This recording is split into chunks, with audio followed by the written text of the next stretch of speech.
Ok, shalom, demeure béni au nom de Jésus. Ici, évangéliste et nul béni. Dans la rubrique Une parole pour toi. Il y a quelqu'un qui est certainement en train de pleurer. Il y a quelqu'un qui est certainement en train de penser. Il y a quelqu'un qui est certainement en train de se lamenter. Parce qu'elle n'a rien. Il y a certainement quelqu'un qui est en train de traverser une difficulté, qui est en train de traverser des oppressions, qui est en train de traverser des situations difficiles et qui ne sait vers qui aller, qui ne sait vers qui se tourner.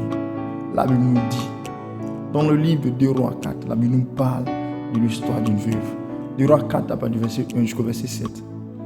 La veuve qui avait 2 enfants, dont les créanciers de son mari venaient récupérer les enfants dans le but de faire d'eux des esclaves, puisque la femme n'avait pas de moyens pour payer ses dettes.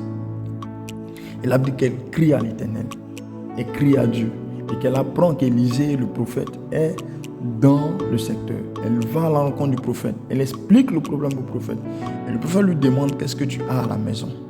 Qu'est-ce que je peux faire pour toi et qu'est-ce que tu as à la maison? La dame lui dit: je n'ai rien à la maison, à part un vase d'huile. Le prophète Élisée lui demande d'aller demander des vases dehors et de renverser l'huile qui est dans ce pot-là, dans les vases qu'elle aurait demandé.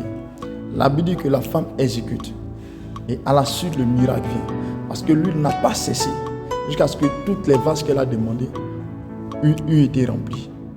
Bien-aimé, la femme, quand elle allait devant le prophète Élisée, quand Élisée lui demande: qu'est-ce que tu as à la maison? Elle dit: je n'ai rien, à part un pot d'huile, à part un vase d'huile. Pour la femme, l'huile ne pouvait pas régler son problème. Pour la femme, la solution allait venir d'ailleurs. C'est comme ça, parfois, nous traversons des difficultés. Nous avons des oppressions. Nous regardons à gauche.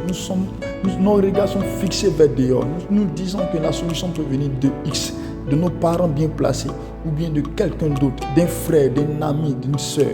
Et quand nous avons mis notre confiance en ces personnes-là, et que eux en retour n'arrivent pas à nous aider, nous sommes très abattus. Élisée dit: qu'est-ce que tu as à la maison?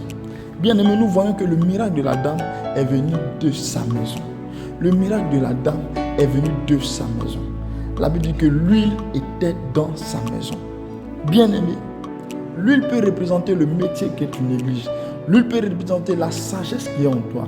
L'huile peut représenter ce que Dieu a mis en toi. Tu as des qualités. Le problème que tu es en train de traverser ne doit pas faire de toi quelqu'un de nul. La Bible déclare que Dieu nous a créés à son image.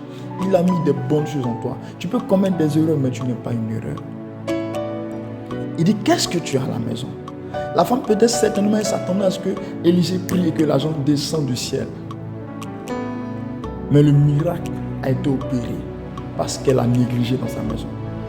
Par le pot d'huile qu'elle négligeait. Tu peux être aussi négligé dans ta famille. Cette parole est pour quelqu'un. Mais le miracle de ta famille viendra de par toi.